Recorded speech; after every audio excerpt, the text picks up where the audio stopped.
বৃষ্টির দিনে সবারই কম বেশি খিচুড়ি খেতে মন চায়। তাই আজকে আমিও বানিয়ে নিলাম খিচুড়ি। বাসায় যা আছে তা দিয়ে এই সুস্বাদু খিচুড়িটি বানানো যাবে। তো চলুন শুরু করা যাক।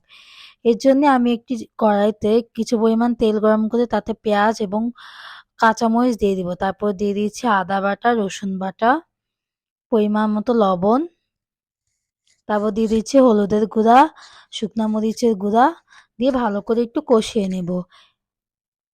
তারপর আমি দিয়ে দিচ্ছি গরম মসলা, তারপর দিয়ে দিচ্ছি মুরগির মাংস বা ফ্রিজে কিছু মুরগির মাংস ছিল সেগুলোই আমি দিয়ে দিয়েছি। তো আমি এগুলোকে ভালো করে কষিয়ে নেব যাতে মশলাগুলো ভালো করে মুরগির মাংসের ভিতরে ঢুকে যায়। এই খিচুড়িটি যেদিনই আমি বাসায় বানিয়েছি আমি ভাবতেও পারিনি যে এতটাই মজা হবে। তো তারপর আমি কিছু আলু কুচি দিয়ে দিয়েছি। তো আমি এগুলোকে ভালো করে নেড়েচেড়ে নেব।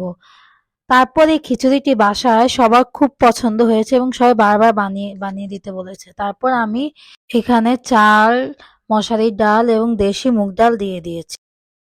তারপর এগুলোকে সবগুলো আবার একসাথে নেড়েচেড়ে ভালো করে মাখিয়ে নেব, ভেজে নেব। তারপর আমি ভালো করে ভাজতে থাকবো।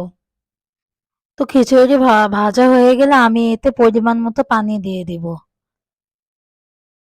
তো আমি এতে পরিমাণ মতো পানি দিয়ে দিয়েছি। তারপরে এগুলোকে নেড়েচেড়ে নেব। তো এই খিচুড়িটি বাসায় মেহমান আসলে কিংবা উৎসবে এটি বানাতে পারেন। তো আমি এগুলোকে আবারও ভালো করে নেড়েচেড়ে নিচ্ছি।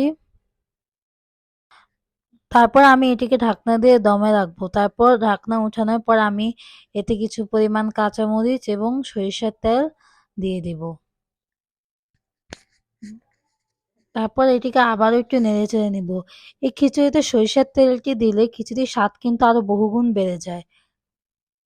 তো আমি এটিকে আবারও একটু ঢাকনা দিয়ে ঢেকে রাখবো। তারপর দেখবো যে এটি হয়ে গেছে কিনা। আমার খিচুড়িটি হয়ে গিয়েছে, তো আমি সার্ভ করে নিব। বাসায় একবার হলেও ট্রাই করে দেখবেন। ততক্ষণ ভালো থাকবেন। আল্লাহ হাফেজ।